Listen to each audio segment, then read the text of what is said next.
right, here we go. So, this episode of Being Reintegrated is about the document 4127 from the Bibliothèque Municipale Grenoble. Now, I translated this document with the help of AI about a year ago, and I've been talking about it pretty extensively, but I wanted to, just for the purposes of getting on the internet, my material, let you know about a specific section that I was going through. Now, as you know, I use AI a little bit heavy, so it's possible that sometimes it can make mistakes. But I'm using it to primarily go through documents that it's not about opinion, it's not about how a person feels or what their perceptions are. It's just comparing text from one area to another. So as I was, what I did is I actually took 4127 and I ran it through a bunch of computer stuff.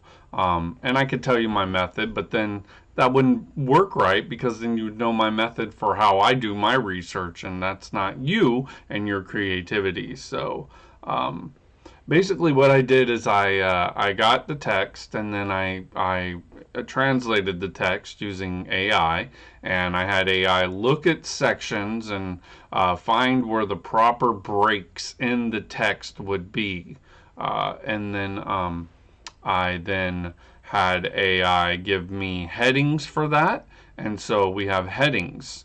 What I'm doing now is going through the document 4127, and I am checking with the catechisms, our known series of catechisms, to see where this information is talked about in what grade, because there's no grade for 4127, which makes me think that it was just a philosophical work. And so the section on page 2 is, or 3, is the ineffectiveness of human efforts alone.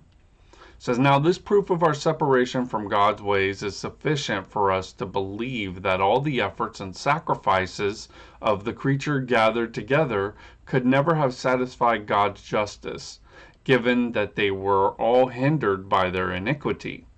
Just as man who is paralyzed all over his body, despite his good intentions, cannot use his hands or feet or move from where he lies. Similarly, in the spiritual state, all creatures that transgressed found themselves fallen, spiritually dead, and incapable of performing the slightest action on their own. I find that super helpful to understand that in this document, there's sections that actually guide us toward a way of understanding the koan from a philosophical point of view. Robert Amadou called this the New Koan Instruction, or the Treatise on Resurrection. 4127 has some pretty strong language in it related to redemption and stuff like that. So, I also did an analysis of this, and we're finding that 4127, this section, which I have titled The Ineffectiveness of Human Efforts Alone, it relates to parts of the Apprentice Catechism.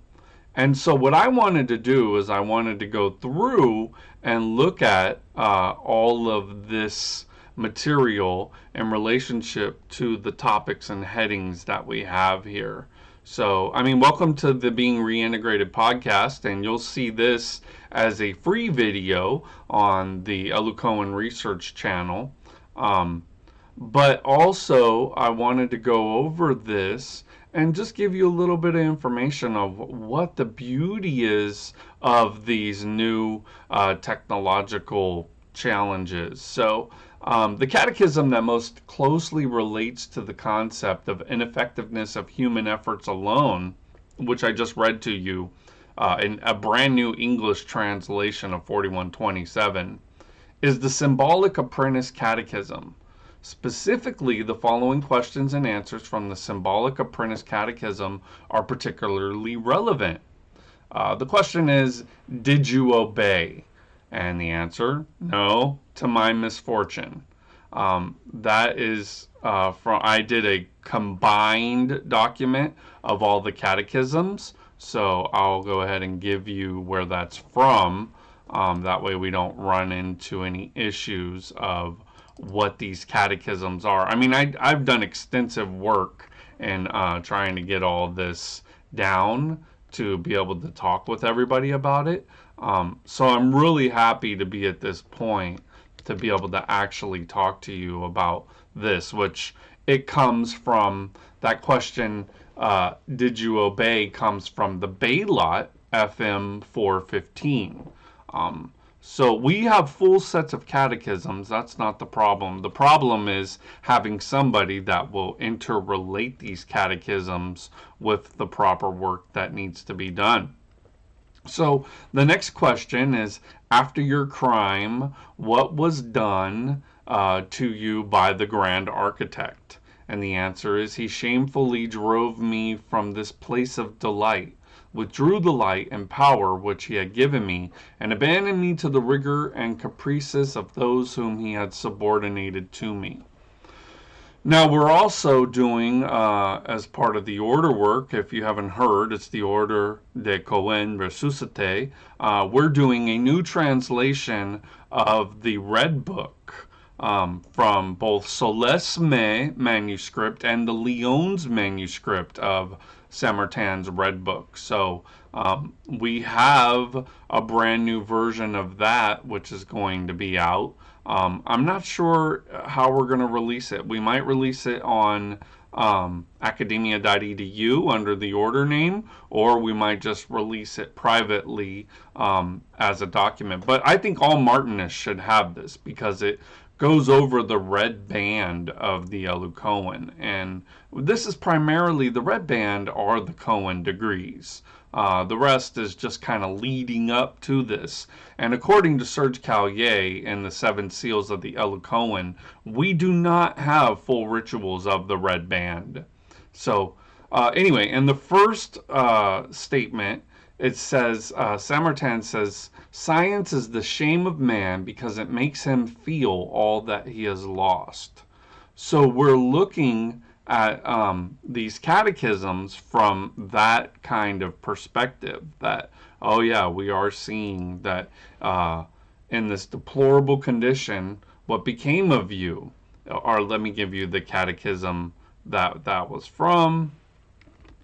Let me go to the catechism, and that is still of the Baylot, FM 415, from Jean Baylot, that was actually part of the Order of the Royal Secret that they had brought to, Barbados or whatever when they did the Franken and Jamaica manuscripts. Those were part of the Baylot materials. So the Cohen and the Baylot and the Order of the Royal Secret, all of that was really tied together. Martinez did go through the Order of the Royal Secret and its 25 degrees, which later became the Scottish Rite. So there's a lot of overlap here. But anyway, in the Baylot, that's one of the questions. In this deplorable condition, what became of you? And it says that there's a shamefulness that happened. So that was what we had there from that catechism. As I recognized my fault, I repented, and the grand architect had pity on me. He gave me back some of my knowledge and powers, and promised to support me in a state of weakness in which he left me. So, those who argue that it's all about getting your powers back and yada, yada, yada, and then you're able to have all the health, wealth, and happiness that you ever wanted, that's not necessarily what the curriculum was about. It was about a form of atonement through operational circles, but primarily through prayers. So you were able to do your prayer work, and that prayer work was part of you recognizing in action these kind of catechism statements that were part of the order teaching. So This is the Bay lot, like I said, but also we found that a lot of 4127 relates to primarily the Apprentice Cohen Catechism too, which, uh, contrary to popular belief, is the fifth degree of the Elu Cohen that's reconstructed. So there's sections all through the 4127, the path of the spiritual traveler. Let me read that to you as well. So this isn't just a one-trick pony. We have actually translated the document, and so it is going to be available. I don't know exactly when we're going to make it available, but the path of the spiritual traveler is on this path that the spiritual traveler learns to discern their great ignorance, and the true knowledge that the ray of divine light then clearly reveals to them, though the view they obtain of the void from which they delightedly separate themselves, and the reality to which they return and from which they were deprived. This reality is then distinguished as the darkness that envelops us always gives way to the sunlight of justice, just as we observe that temporal night always gives way to the rising temporal sun. So you'll find out in the document what we are, what we become. How's it called? It's what we have been, what we are, and what we are to become. Sorry, I had to turn around to the bookshelf and read it. Which is by Abbe Pierre Fournier. He talks about this fire, which is related to the central axis fire, but he also calls it the sun in his description of the symbol that is discussed in the French volume. Now, for some reason, the French volume is not available on Google anymore, but we are going to be doing with academia.edu a fresh publication for free of that volume, so you can reference the page numbers. Since, as you all may know, I study the French scholars' tradition, and Dominique Clarambeau said that Favre's explanatory article, which is in two parts, mind you, and we have translated, but it's private and it's copyrighted material. We are able to see where Favre was trying to do an analysis on his own by reading through the run-on paragraphs of Abbe Pierre Fournier. So he talks about the sun being a fire, that it's called fire. And we know this already, but to see it diagrammatically represented on Pierre Fournier's book is very, very helpful to those of us who are on this path of actual reintegration of our faculties and virtues, all that stuff. So it is very important to understand the documents that you are not only translating, but the pagination and the actual references that have to be made between this tradition, because it's intertextual. You can't just read like I'm reading to you 4127, but I'm also tying it to the Baylot Catechism, and there's other catechisms too, of course. If you did your study, you'd be able to find that out. But I'm relating to you 4127 as it relates to the catechisms, and each one of the catechisms is built up on their own. So you're looking at the doctrinal source of truth in the catechisms, and then the rituals are just ways of ritualizing that understanding. So we've kind of got it mixed up. For operations, we got these big, grand, theatrical presentations of dramatizations of these doctrinal points. And then for ritual, we've got these long drawn out melodramas of what we're supposed to be learning in catechisms. So the Ordre des Cohens Ressuscités is giving out free books, free documents to those who are interested in this kind of intertextual tradition. So The 4127 is about 84 pages. I'm not sure if I'm going to put these catechism footnotes or if there's much of a demand other than personal review for this. I put quite some work into it because it was a handwritten manuscript, so this probably will go up for purchase as the treatise on resurrection.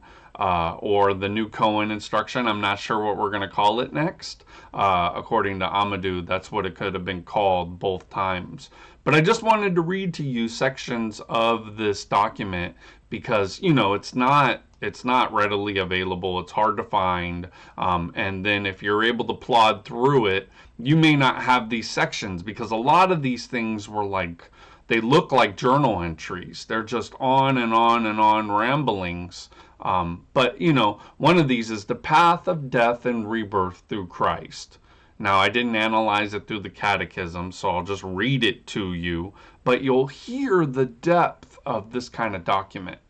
It says, likewise, to die through holy Christ, to sin and live only through his divinity, without any mixture of matter, into which Adam fell when dying to eternal life. For this reason, our divine Master Jesus Christ came to communicate to us the fire of the love of God, as prophesied by the words, those who dwell in the region of death have seen a great light, so that we may labor ceaselessly to separate ourselves from the human matter, though a complete rebirth or through a complete rebirth in Jesus Christ, and thus become once again entirely strangers to this worldly existence. This has been demonstrated by our Divine Master Jesus Christ in several ways. First, through the great wonders that he constantly and wisely performed. Second, through his transfiguration. Third, through his exit from the tomb, witnessed by many mortals and consistently proclaimed by St. Paul. And fourth, through his visible ascension to the apostles, departing from this earthly world, which occurs when one strives to abandon corrupted ways. This effort grants us the grace of the tangible communication of our Divine Master, Jesus Christ, who renews us in proportion to the departures we make from the human matter. So there's many things like this in 4127. Like I said, it's not a small document. It's pretty large. And if you haven't broken it down, you're not going to see how the content is going to relate to other materials. So it is very important to do proper pagination and contextualization when translating these publicly available French documents. So I just wanted to read you a couple because I was super excited when I found 4127, because a lot of Amadou's work for Fons Z is not available to the public, and CareScript doesn't sell it anymore, so it's virtually impossible to get. So the fact that we're able to get the original documents, to translate it to English, and then to give it to you in this brand new format with new technology and understanding and cross-references is absolutely amazing. So thanks for coming to Being Reintegrated and the Elu Cohen Research Channel. I hope you enjoyed this sneak preview at document Bibliothèque Municipale Grenoble 4127, and Amadou called the New Cohen Instruction or the Treatise on Resurrection. Bye.